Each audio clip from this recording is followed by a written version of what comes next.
welcome to the SmackDown Preview. I'm Adam Wilborn from WhatCulture. Join my darling boy, WhatCulture, here to look ahead to tonight's episode of Friday Night SmackDown. But before we get into it, if you're a fan of this sort of thing, make sure you subscribe to WhatCulture Wrestling on Apple Podcasts, Spotify, Amazon Music, and YouTube, where we do daily wrestling podcasts where we not only review SmackDown, but also around the show formerly known as NXT 2.0.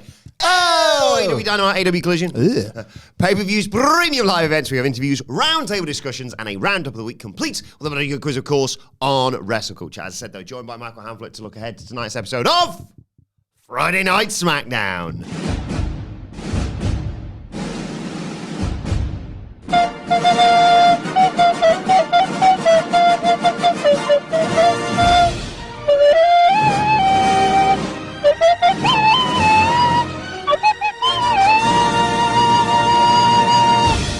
A preview that, for the first time in a while, is actually taking place on a Friday. I suppose we should try and prove that. NXT beat AW Dynamite in the ratings. Oh, God, no, that happens every week. Matt Cardona has said he wouldn't mind going back to WWE. AJ Styles might be retiring next year. There you go. That's some breaking news from today. Yeah, it's broken on me. I had no idea. Yeah, apparently that is the case. What a career he's had. But we are here to talk about SmackDown. We will reference AJ Styles a little bit later on with something very exclusive we have to reveal. But tonight is SmackDown. It is actually Friday. Yep. And we're dealing with all the fallout from WrestlePalooza. Confused a little bit by caveats and qualifiers there in that introduction, but I will move forth regardless. It's always actually Friday. Somewhere in the world, am I right? 5 p.m. or whatever, as they say about getting pissed whenever you want. I might do that on WrestleCulture today, stay tuned. Or just watch it if it's already online, if you're watching this after the fact. What's going on on SmackDown then? WrestlePalooza stunk. Raw was a big step in the right direction because it kind of like tried to like sort of pretend WrestlePalooza didn't exist in a way. Like it was kind of just moving past stuff as quick as possible. Just crown jewel, isn't it? Yeah. Cody Rhodes and Seth Rollins is a really, really cool development. Yes. And it was comfortably the best like thing on Raw, and in just outside of, I would say, the return of AJ Lee, like the best little thing in a while. Watch Law. Yeah, Watch Law. The real sense of strife coming from the Seth Rollins side about like just being able to brush off this thing that has bothered him and gnawed away at him all the while he was Cody's shield and he was doing things for the greater good and yada, yada, yada. Good stuff, good stuff. Cody then is presumably going to sit on Seth Rollins' island for 3 weeks, which will make Raw better, but well, pray for SmackDown. Drew McIntyre will maybe not have a Cody Rhodes to bounce off of. Oh, see, I've gone in the opposite direction. Interesting. Different directions, different needs. Drew McIntyre will blame the referee. Well, bloody system's working against me again for getting in the way of the attempted Claymore through the table at WrestlePalooza. So he'll blame the referee. He'll say, as usual, protecting Cody. Why does everybody get protected apart from Drew McIntyre? And Randy Orton's going to come out and he's going to say, well, that's not true, is it, Drew? Roll the footage. And they're going to show the footage from the match the other week where Drew defeated Randy Orton. And what happened at the climax of that match? Orton was going for the punt and the referee stood in the way. He says, look, the referee protected you that night. Like, and at WrestlePalooza, like, he protected Cody. There's no system working against you. Believe me, Drew, when I was younger, I used to think that everybody was against me. But until I got my head out my ass and realized that it was, in fact, about owning my mistakes and owning who I am, I wasn't able to get anywhere, and you won't get anywhere. Like, look at where Cody is now. Like, do you think he got anywhere by, like, constantly blaming other people? No. And then Randy's like, anyway, I've said my piece. I'm away now. See you later. I got a plane to catch, and then he's walking out, and Drew's going to be like, as usual, always playing second fiddle to Cody, are we? Right, and Randy's going to... We get one more match between them, but the idea of that match is that Randy is starting to himself feel what Seth Rollins has been feeling. Like, why are we all being othered by Cody Rhodes? And just tag match in the Build to Crown Jewel as well. Why there? Bloody hell not. Cody and Randy versus Seth and Drew. Seth and Drew. The two, like, Drew was like, I was looking forward to fighting you at Crown Jewel for all the marbles. All the marbles. Suddenly they're looking at each other. Seth and Drew, this is, saying, Hey, You all right. Yeah, that's my bit of fantasy booking. I like that. I didn't even consider it. My notes read, will the Vision go after Cody Rhodes? Purely because there was that ranting Becky, like, no one's giving you any respect thing. I'm going to go and make an example. And Cody would kind of won the back and forth on Monday. And then nothing happened on Raw, did it? Nothing happened. So I quite like the idea of, not necessarily because I know Braun and the two Bronnies were on Smackers last week beating our beloved boys Fraxium. Yeah. As well as Damian Priest throwing Kit Wilson through a wall, apparently. Yeah. Great. Just mad how. Did you see, by the way? God damn. Tighten up, WWE, for God's sake. Did you see where, so he gets thrown through the wall, and then there's just like the pieces of sellotape hanging off that had like obviously been used to construct the fake looking wall. Yeah. Come on. I didn't have high hopes of that wall holding up for the entire show, let alone... No. The pictures of like old-timey wrestlers were load bearing, weren't they, to create that set. And then it was like, the whole point of that wall is to get broken. At least make it look legit before that happens. Or just, don't make it look like there's another part of this room that he just inexplicably went, wall here. Yeah, wall there. Yeah, wall for me, if anything. That's what I like to do in my house. Renovations, I'm just going to make my house smaller. It does. Do you know, though? It does. I wonder if there's record of this, right? I'm going to defend something that is seen as indefensible, and then I'm going to... Defense. Defense. I'm going to defend something that's seen as indefensible as a way to, like, welcome feedback from others about, what's your worst story? What's the horror story? There's the story, and I forget who it is. It might be Kiss, but I don't think it is, about the band or the musician that asked for all the particular colour of M&Ms to be taken out of the big bowl of M&Ms as part of their rider. Like Mariah Carey or something. Someone like that. It was a massive musician, and it was like, take out the... I'm getting all the details wrong, but the point is it doesn't matter. It was like, get rid of all the green M&Ms or something.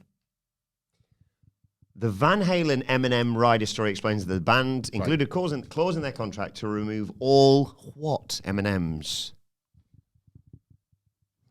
Blue. No, dear, that's I wrong. immediately thought of.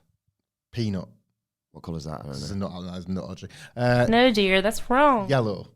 No, dear, that's wrong. Red. No, dear, that's wrong. Green.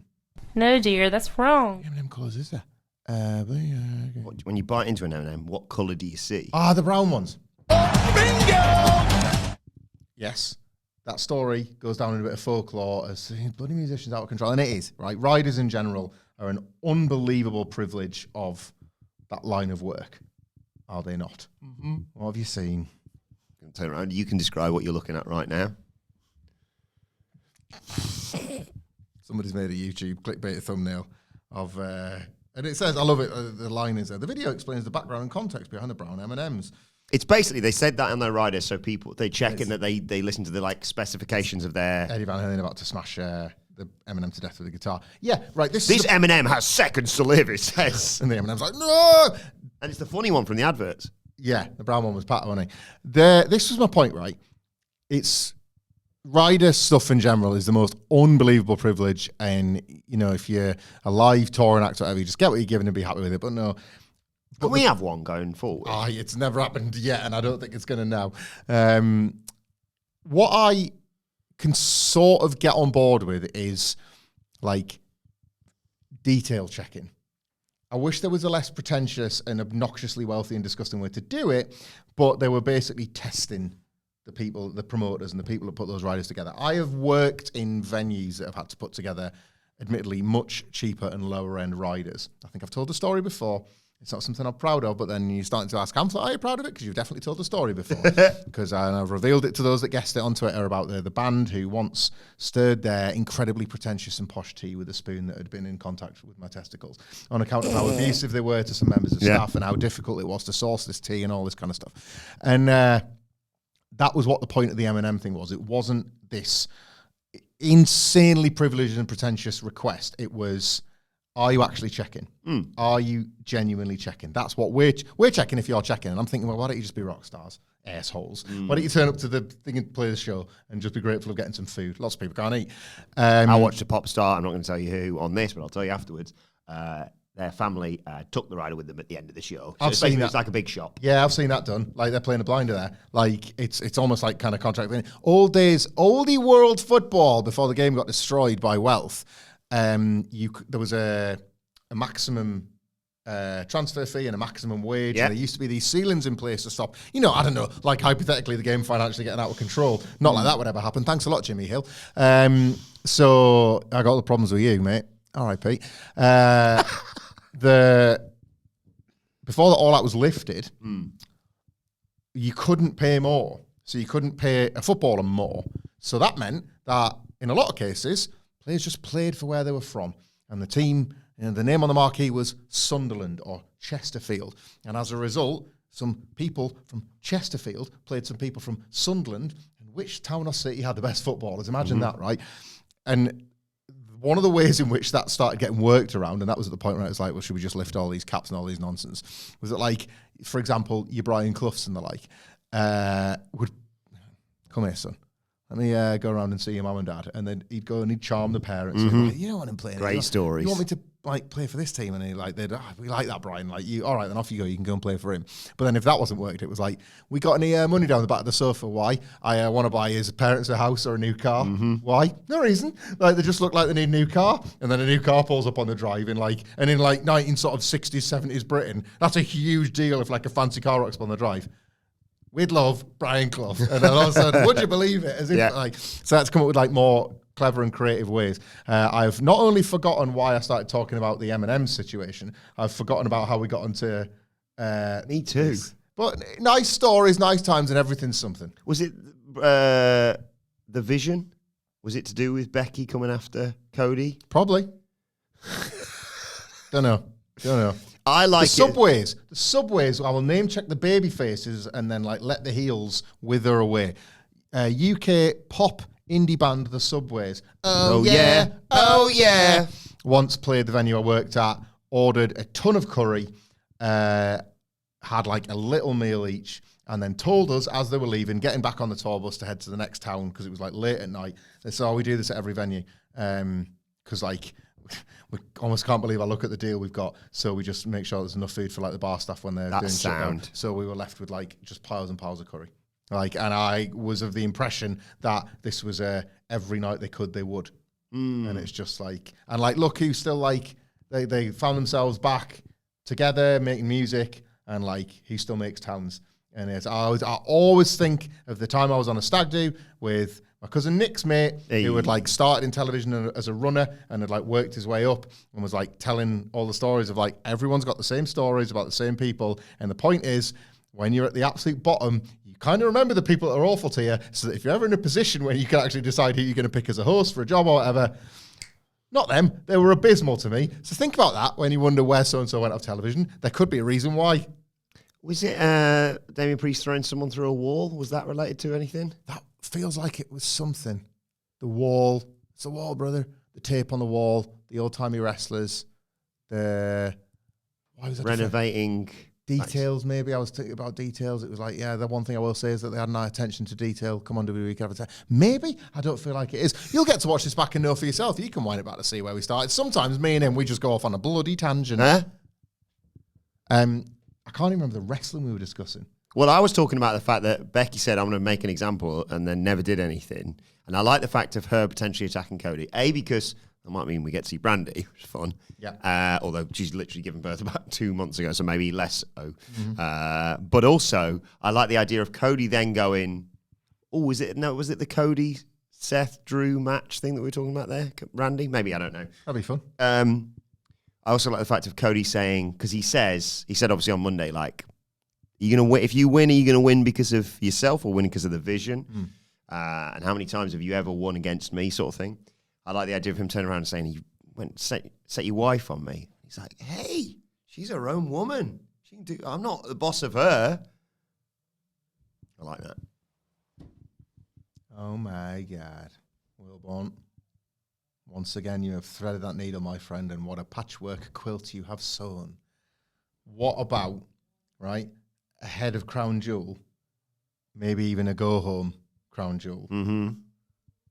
Seth and Drew and Becky versus Cody and Punk and AJ in a TV match. Oh, my God. 6-person, baby. Why not that? Why not? Can we have that?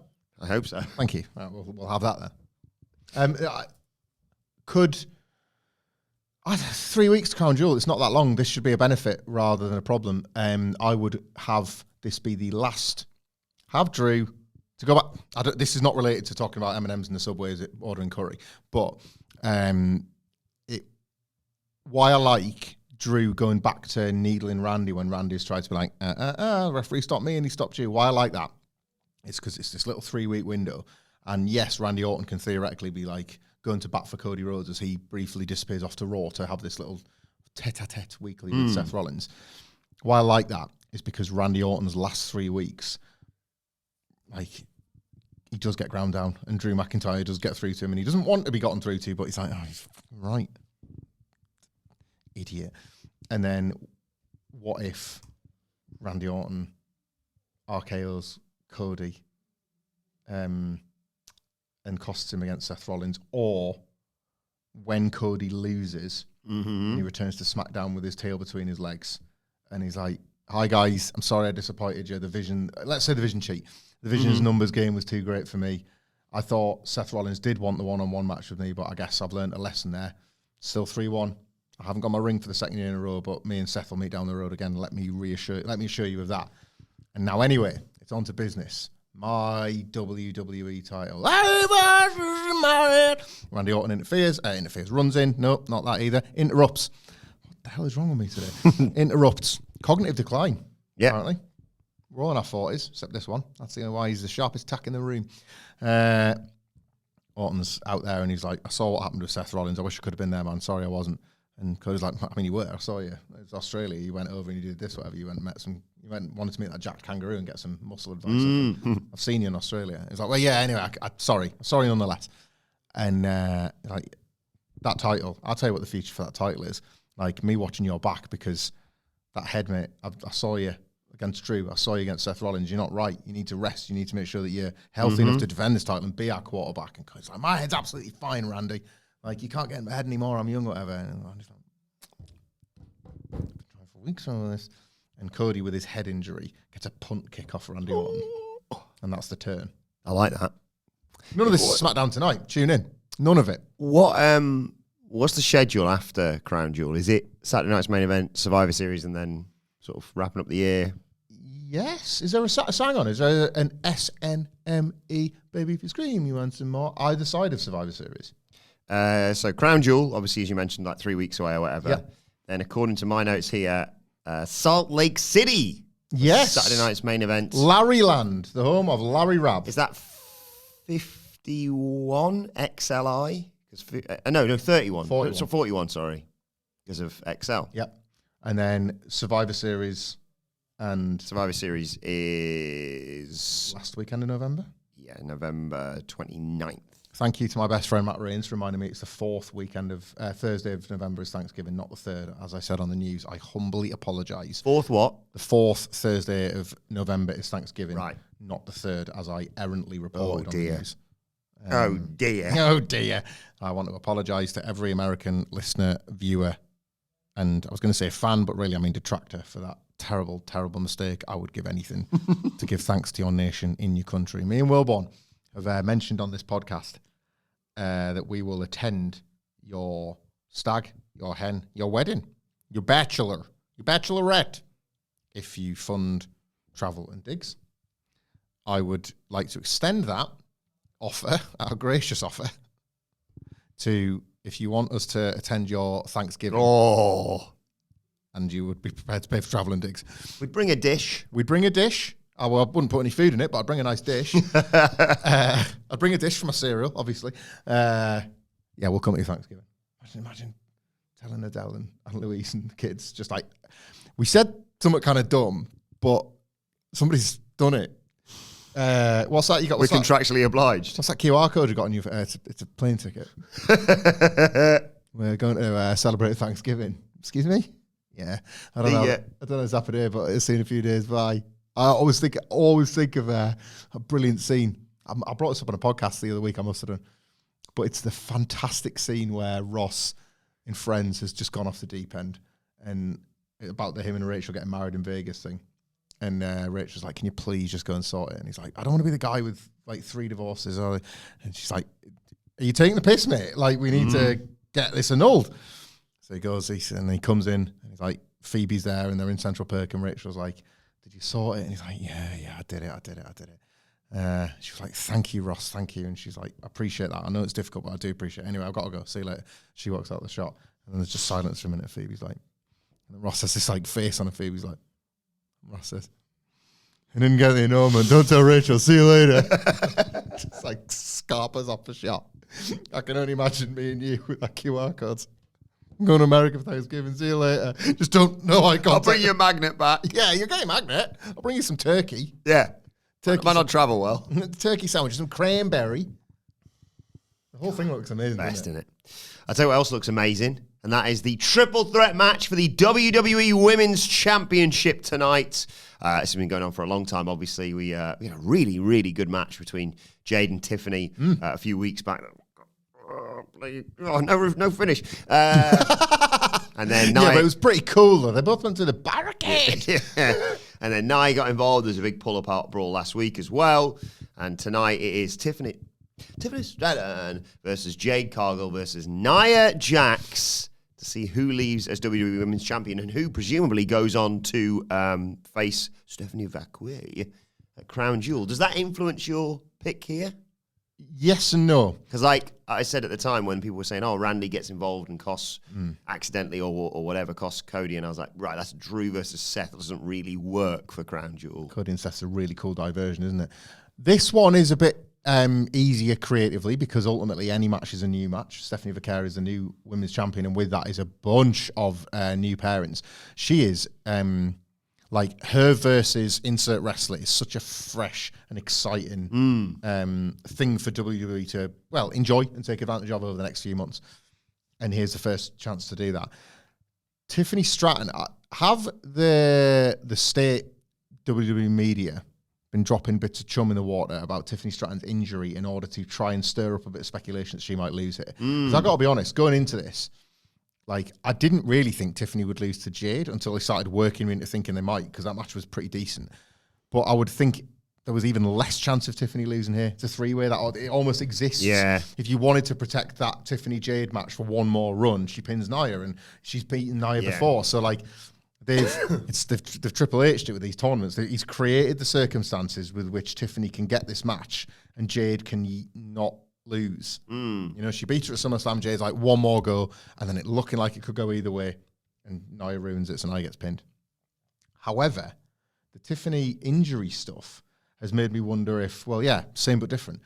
Jade pins Nia, and yeah, you've got Jade winning the belt, but it's Tiffany Stratton going, I was champion for 9 years, and now I've lost it, and I haven't even lost. I've lost it to somebody who I've beaten, by the way, in Jade Cargill.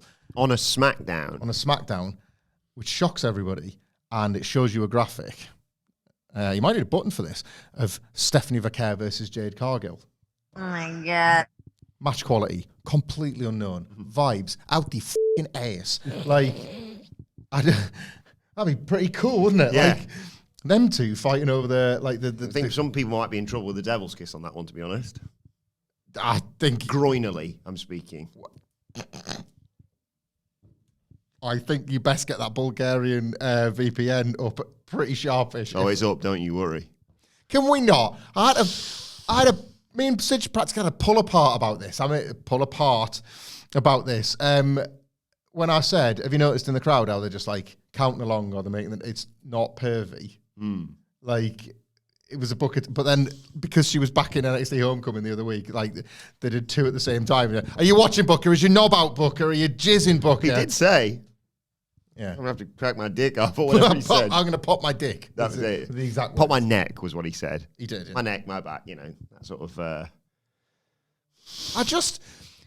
Maybe I was looking at it through innocent eyes, but I like that move without it being something that everybody can masturbate to. I just feel like we've moved forward. And I mean, again, maybe in the UK, maybe because some people would argue we've moved back. I'm not going to get into the politics of that. Move backwards with this bongo ban, this jazz block, this grot patrol, where like Wilborn's Bulgarian VPN is the only way around it. Uncle Bulgaria, we call him. He's wombling so much again.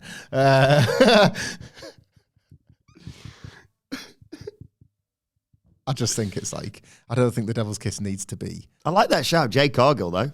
This is the thing, right? It's weird because I think Tiffany will win.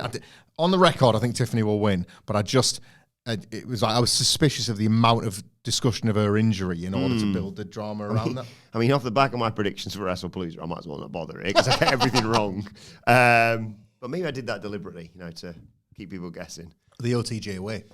But we've spoken a little bit about this with regards to Stephanie Vaquer and Rhea, and I mean, Io's off to do something like Marigold now. It's really exciting. But like, it's getting towards the time of year.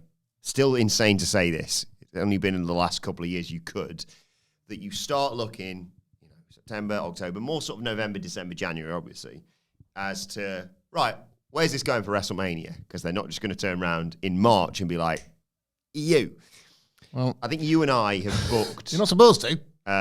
You and I have booked Rhea Ripley versus Stephanie Vaquer for quite some time at WrestleMania. That might change now, obviously, with Stephanie already winning the title, but you could see a version of that going down.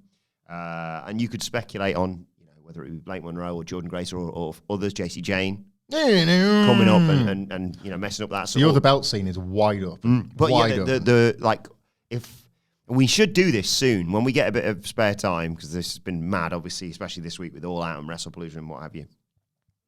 Because I know you and Sid predicted.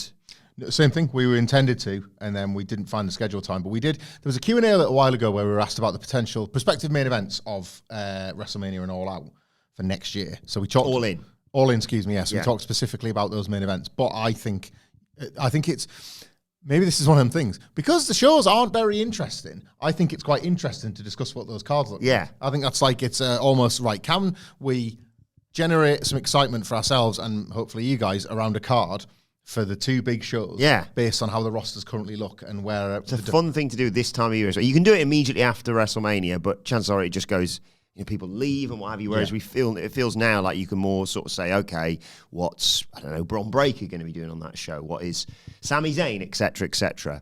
So I think going forward, when we find some bloody time, me and you are going to sit. You and Sid, you're going to sit down and do All In. Me and you are going to sit down and do Mania 40. You can do All In if you want. What are you doing? I still need to watch All In from this year. Of course, you won't have the information. Started watching the Netflix thing last night.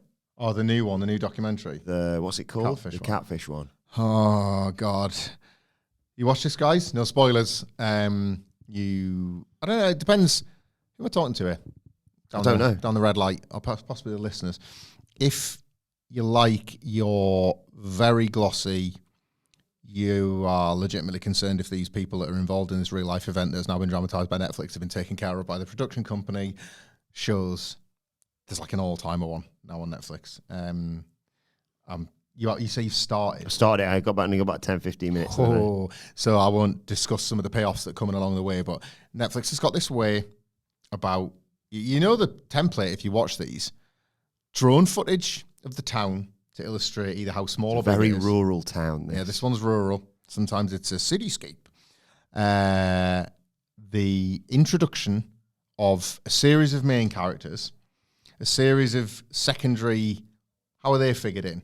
And they kind of allow you to sort of whodunit over the course of whatever, because what they do is they get every character to speak in the present tense, and they are extremely careful about, like, obviously in the aftermath when there's like a reveal or there's like, as is increasingly become the case, body cam footage of the payoff, like, you then go like, you bastards, you caught me out again, you bastards. This could have been done in half an hour, and you just said, this is what happened. What a ride. What a ride you are taking on. I wish nothing but the best to the people involved and affected by these shows, because they are putting their lives out there ultimately for our entertainment. But it's, you got to check that one out. But yeah, so what I say is, with us trying to predict WrestleMania, what would it be now? 42. 2? Yeah?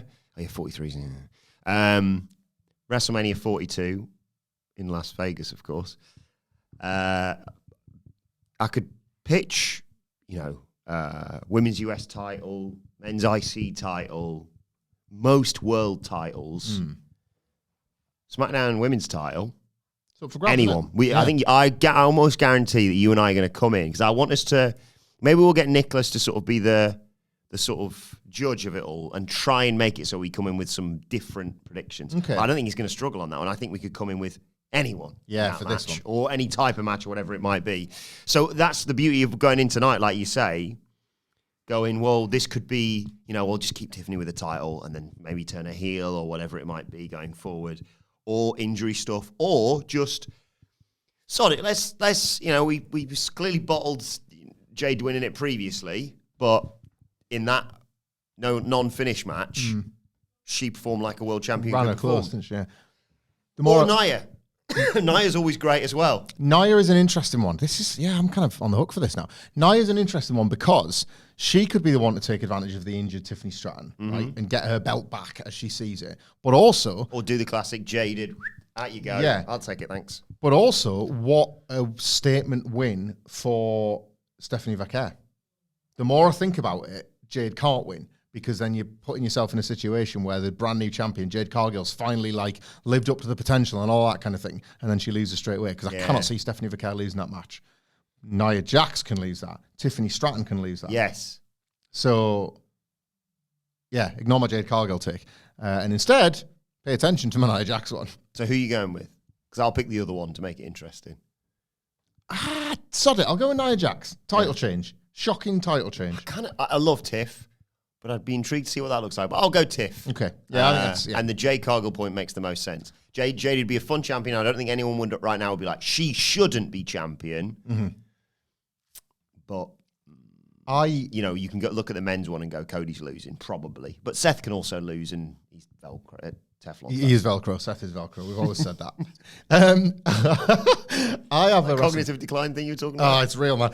I've got a WrestleMania prediction, and this feels that I was going to bring this up over the desk, but we might as well talk about it on here.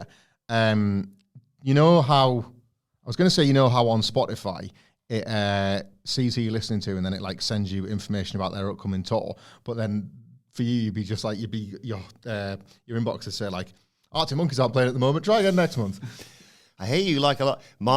This is going to be the worst / best year for my Spotify Wrapped, by the way. Right. Last year and the last few years have been kind of trash because I've, with being a dad and all that, I've been kind of just the comfort stuff, listening to my stuff or to our dance playlist stuff, for example. I love that you have kept that playlist on there. Yeah. I made a dance music playlist several years ago, and it warms my heart that a shoot DJ just likes it as his background music in life sometimes. But this year has been the year that the most last year was probably last couple of years was no new dates for Mozart in town really.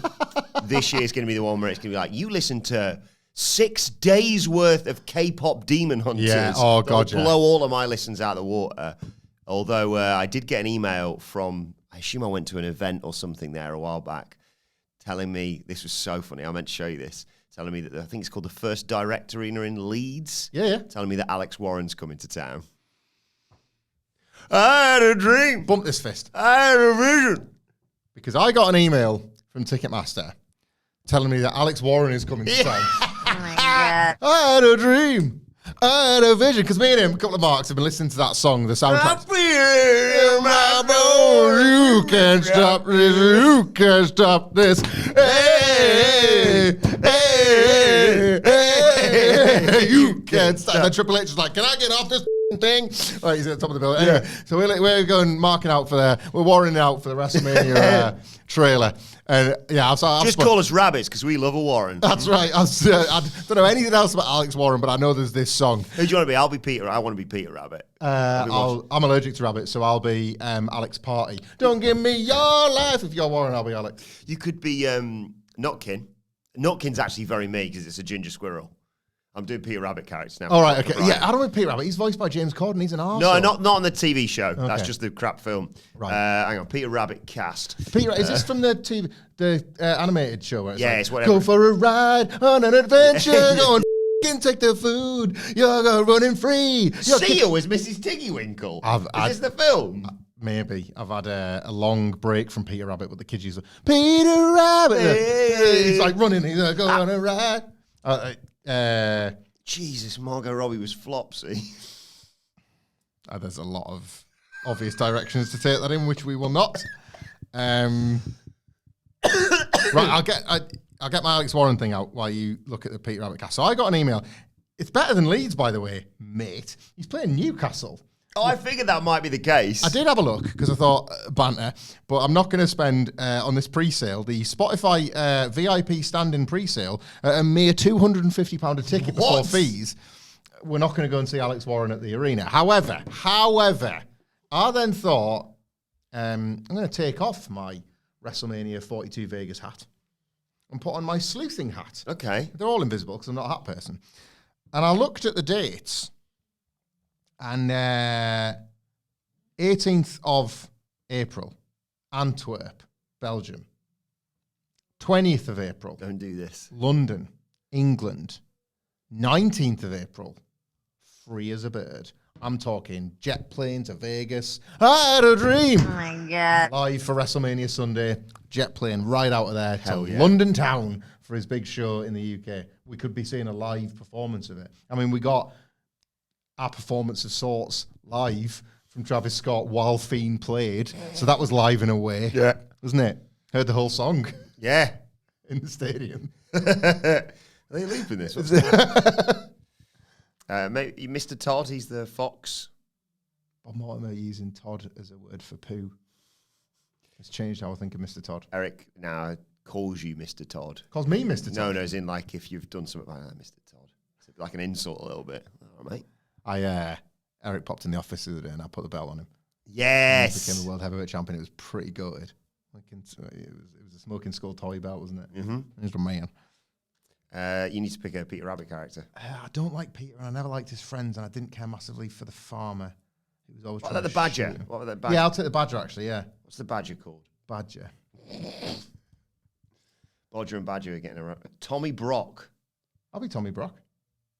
Tommy Brock the badger. That's quite you, that. Yeah, I can see that. Oh, let me in, Peter, you little bastard. Give me back my carrots. All right, Tommy. It's kitchen. No, I've had enough of this. I didn't go watching West Ham for 25 years and getting into rucks on Green Street to then move into the countryside and get all my food taken by some little chancer called Peter Rabbit. That's an episode. The end of Graham Potter this weekend. Uh, I'm kind of sick of seeing his face all over X, to be honest. Who have West Ham got? Who've you got before we get to this? I'm pretty nervous about this weekend, right? So we are away. You can't see the wood for the trees, probably. Well, I can't see wood for the tricky trees because we're away to Nottingham Forest. And let me tell you my concerns. I said last week, and I know right now that it's pretty goated being a Sunderland fan, but last week I said that I had a feeling in my bones that Villa would get their first goal, and they did. Mm-hmm. Right? I'm not doing it's always typical Sunderland. Every football fan does that. We all have ups, we all have downs. Like a bloody Simon Miller video or a Scott Carlson article. That's how many ups and downs are in a football fan's life. However, Diarra injured, probably out till Christmas, and we signed a bunch of kick-ass new players, but he was maybe the best of the lot. Ronaldo, immediately suspended for the red card that he absolutely deserved against Villa. I wish I've had a second in that match as well. Great challenge. Oh, Trey Hume. Shout out to Rory Fallow for getting that over. He's my kid's favourite player because of it. We're looking pretty decent. However, that injury, that suspension, opened some doors.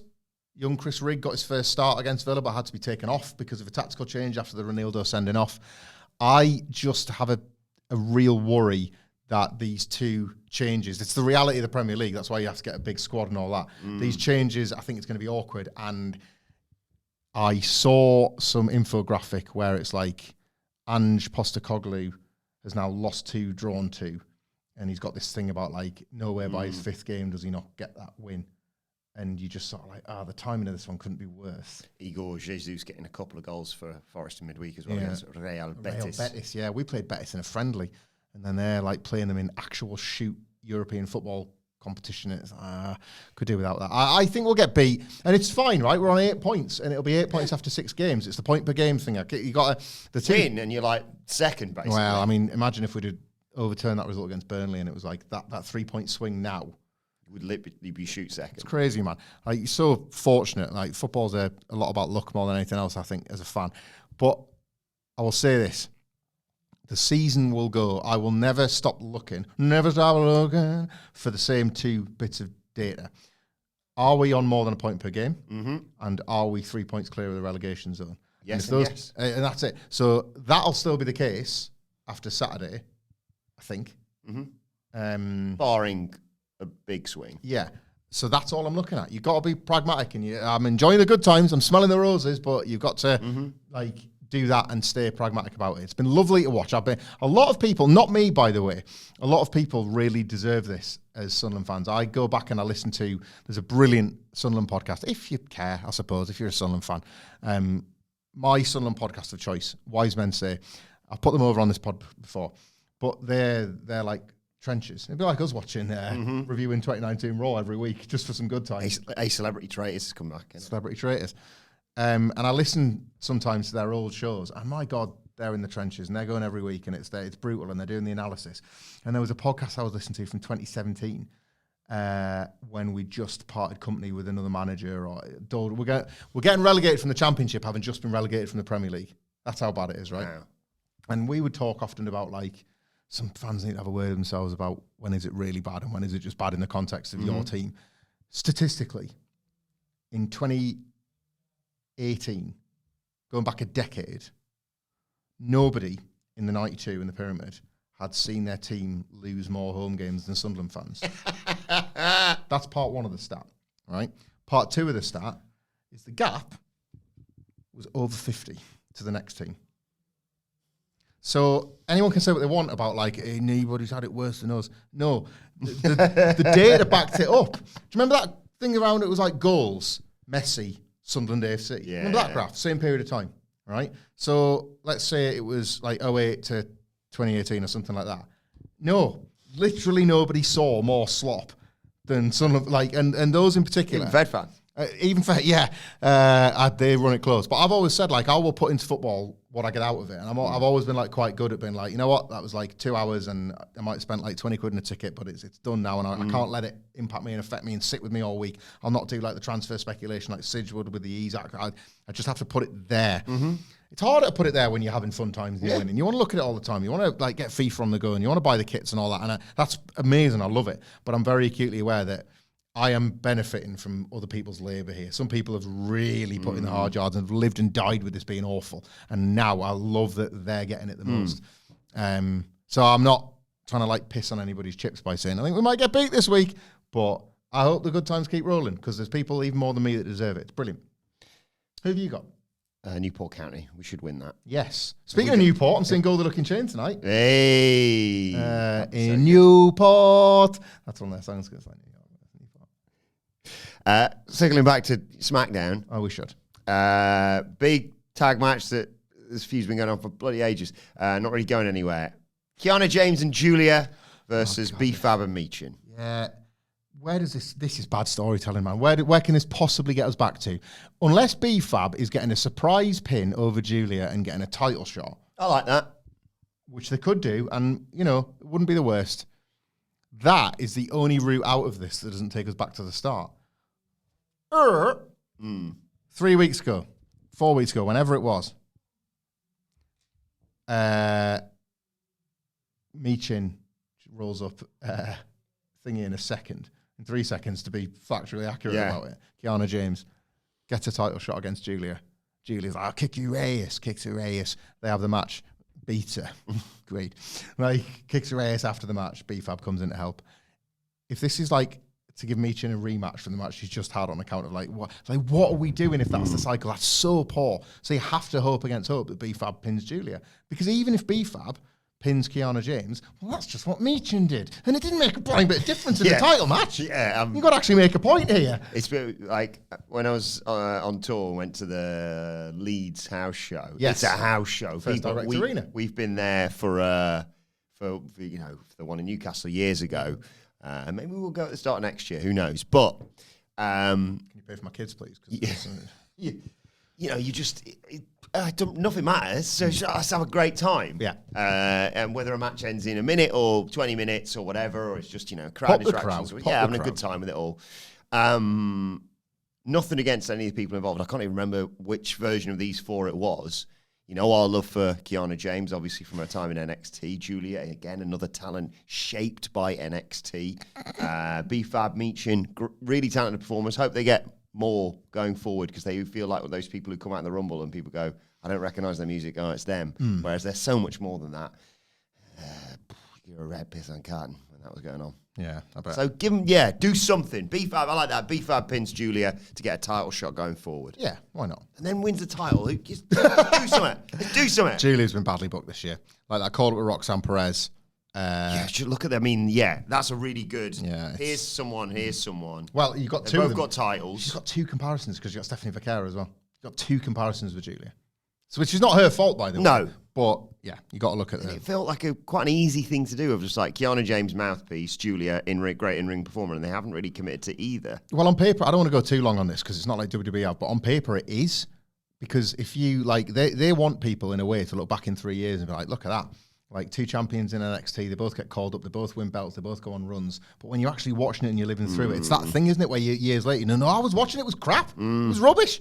But like they want it to sort of be reflected upon differently. It's Yeah, so it's like to the letter of the law, you've got the win. It's like, we really dogged it for like 90 minutes in that game. Yeah. Just went off our striker's arse and went in. That's not a win I'll look back on fondly. Exactly, yeah. I'll take anything this weekend, though, against Newport. We've got to get back to winning ways. We keep drawing games. Speaking of Welsh teams, how are your second favourite team, Wrexham? I had to be nice last weekend because I was at a wedding. Congratulations again to Tom and Alice. A lovely wedding in Liverpool. But Alice's family are Welsh Wrexham supporters and they gifted Tom a Wrexham top. I will say they're like OG Wrexham supporters. Yeah. Like a bit like Pollard. I was going to say our friend Andrew Pollard. So I don't harbour as getting much... to see this incredible thing happen to his club. I don't harbour as much hatred towards them.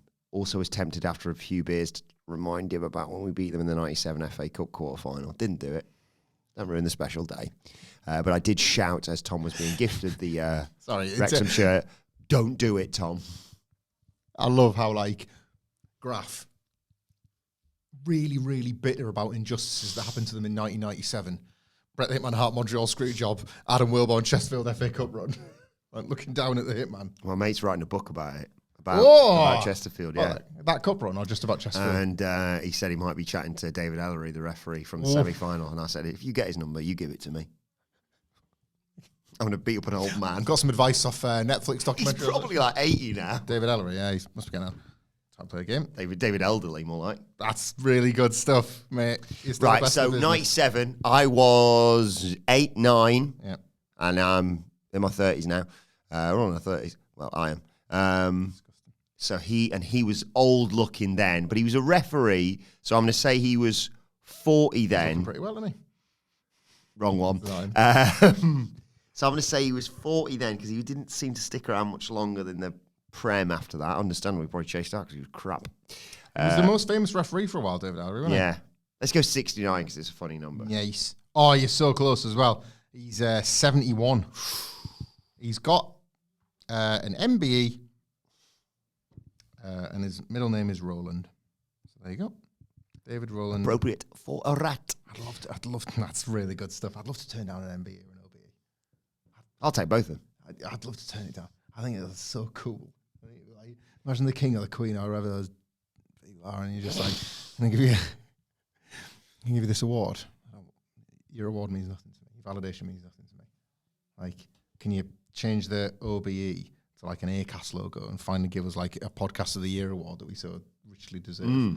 The British Podcast Awards. Can you get me one of them? Old Kingy. Can you get me a table at the British Podcast Awards, please, for the B? Right, not a lot else advertised for SmackDown tonight, but How could you tell? Did promise something special, and that is the fact we are going to reveal on this very podcast who John Cena's final opponent is going to be. So, first of all, your reaction to him and AJ Styles at Crown Jewel. Nice for both of them, considering AJ's talking about retiring next year as well. Do you want me to move into the corner, or should I just have the corner from this side of the room? You can have the corner from there, mate. Oh, don't hurt me. Sacrilege corner. Didn't want it. Was quite pleased when he did the move in the match because I was like, that's good, AJ's off the list. Like, I really like their two of the matches in particular. That SummerSlam match was a ripper, and the Royal Rumble match was good, but it was January 2017, and it didn't hold a candle to Omega Okada that happened on the 4th. So it wasn't even the match of the month, let alone the match of the year that year. So I have a bit less nostalgia for them two as a pairing, but I do think they seem to want it, and that's lovely for them. If you're into them as real life people, like, more power to you, strength and power. As a match, I'd have rather seen him versus somebody brand spanking new, personally. It'll be a nicer feeling thing than the Brock Lesnar one, but I'd love to still feel curious, and I don't have a lot of curiosity over this one, personally. The people in Perth that bought a ticket to this show must be absolutely over the moon. Yes. As a live experience, I think it's going to be incredible. I remember the feeling of the two of them coming together and getting the Holy S chants, just because it was the idea of the TNA guy and the WWE guy, and that felt really cool and powerful at the time. It just isn't one of them ones that's stuck with me quite as much. So there's a lot of talk online, or I certainly saw a lot of interaction with this tweet from Harry at C Nation City, who has pitched the final 5 matches of Cena's, one of them I've just talked about. So yeah, Cena, AJ at Crown Jewel, Cena, Dominic Mysterio for the IC title on Raw, Cena, Sheamus for the IC title on Raw as well, which is what you mentioned on the news. I really like the idea of him being in War Games. Funny. He's never been in one, has he? And it's part of the babyface team, which is a hell of a lineup. John Cena, Roman Reigns, the Usos, and CM Punk versus Seth Rollins, the two Bronnies, Drew McIntyre, and Brock Lesnar. Yeah. Cena in War Games is funny. I like that. Yeah, I like it too. And the final match, Saturday night's main event, Gunther. Yeah. But that's all right, that. Yeah. There's also the funny one, people saying how Triple H could fumble it and he's booking him against like El Grande Americano. But, me. Okay. If that is not the case, let's reveal right now. It's time to play the game! Time to play the game! Ha ha ha ha! Who is going to be John Cena's final opponent? And should Michael Hamlet go out in shorts tonight? What do we think, gang? Right, so you're going to be out from sort of like 7, 8, 9-ish? I'm going to be... Lows of 10 degrees, so you might be all right. I'm going to be out from 5. Jesus, I'm so jealous. The gig ski's probably around 8, 9-ish. And feels like 10. Precipitation is not expected. Light winds from the south and southeast. I never know what the numbers really mean. I never should say feels like. How hot is it? Yeah. A warm evening on holiday in. Yeah. I brought jeans. Packed my small bag and brought some jeans in case I wanted to get changed if like the weather turned. I think jeans. I don't think you can stay in shorts, but I'd go jeans. Jeans, yeah. Like because you know what? It could be the summery days, and in America I have no problem with this. And as I learned, in Thailand, I have no problem with this. I don't really like the club and club-adjacent venues in shorts in the UK. No. I don't know why, though. That's not a value judgment on anybody. Wear shorts to the club. I like wearing shorts, but I don't feel right in them in a club or pub after a certain time of night. It's going to be jeans, probably. I've got night out-wise to look forward to until the Christmas party. That's too long. You need to put things. You're a father now, my boy. You need to have things in your diary at all times. Parents, get them diaries. Go down the calendars. Look at nights together. Look at nights apart. Family life is full on. Make sure to put those things in. What we got coming up? I've got completely off on a tangent. Halloween, that'll be nice. Going to the dentist in a few weeks. I told you that my wife's next. We're going to pumpkin picking. That'll be fun. Yeah, that sort of stuff. Now he's not just being wheeled around in a wheelbarrow, going, go on, do something. Come on, move, mate. I told him my wife's next one is the day of Crown Jewel, and because it's Australia time, it starts at 1 PM. I'll be like, get out soon, love. Oh my God. take advantage of the bees being in there. There's no football on that weekend, unfortunately. Otherwise, it would have been dabble babble. Could have had like Crown Jewel followed by a stream of the match, but it's some stupid international break or some garbage. I friggin' hate international football, mate. It makes me sick to my stomach. So I've got the entire WWE roster open in front of me right now. Excellent. I'm going to give you 3 goes on this, and then you can either stick or twist for a Legends match. Ooh, okay. Okay, I'm scrolling through. Tell me when to stop. Stop. Picking on between 1 and 8. 8. Well, picture the scene. John Cena goes in to see. I mean, that doesn't count as an appearance somehow. Okay. He's going to see SmackDown GM. I can't remember what his name is. Saying, don't know, like after War Games, one final match, Saturday night's main event. What are we going to do? Boom! He's thrown through a wall by Damian Priest. Ooh, the wall thrower himself. Nah, twist. Stop. Picking on between 1 and 8. So. After he climbs out through the wall, Yep. someone else climbs out after him because it's Kit Wilson because it's the same wall. Well, we're going big. Pro Evo rules. It's the third person. There's a big scroll there because we've got loads to try and get somewhere else on. Wilson. Stop. Picking on between 1 and 8. 2.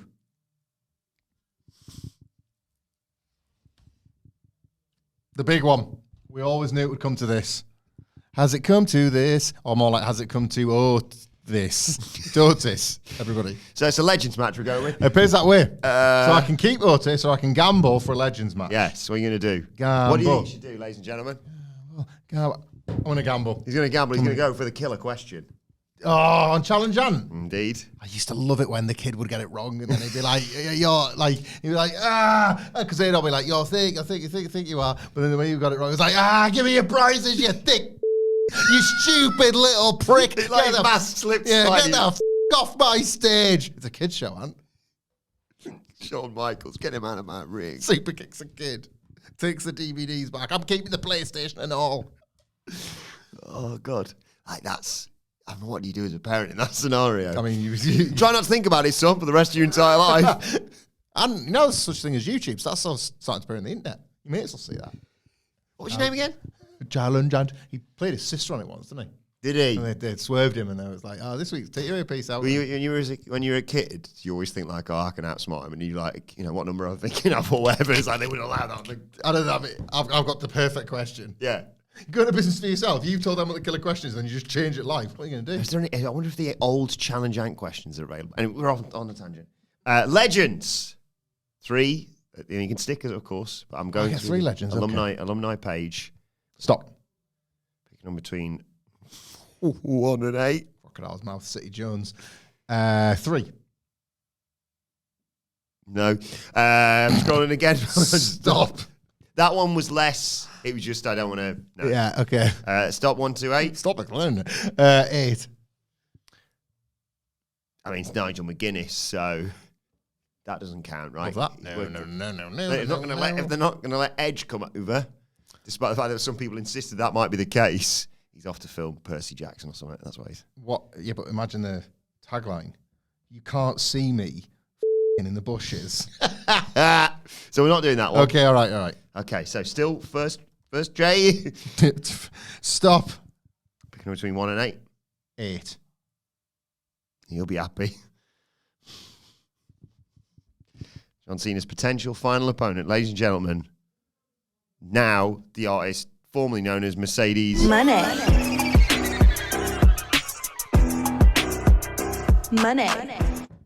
Yes, a million times yes, and have her defeat John Cena for the Intercontinental title. 58 belts money, and she takes one all the way back to AEW, and it'd be his best match of the entire run. Yes, please, I want that. Sorry, Otis, you've lost your spot, and you've lost it to Mercedes Money. Come on, do the other two just for... Oh, go on, I'm doing for fun. Go on. Go on, just for fun. It's just for fun. Stop. Picking between 1 and... It's fun. The Legends one I find incredibly stressful. 1 and 8. 2. Brilliant, it's Haku. That's pretty good. Brought back as one of Solo's new MFTs. The last reveal. Yes, it's pretty good. You haven't had a chance to talk about the MFTs. Yeah, we'll reveal another member. Finally. Stop. Picking on between 1 and 8. 4. No. 5. No. I'll scroll past it now. Hang Stop. No, that's Cora Jade. She's not doing wrestling anymore. Jesus Christ. Right, try again. I'm just going Stop.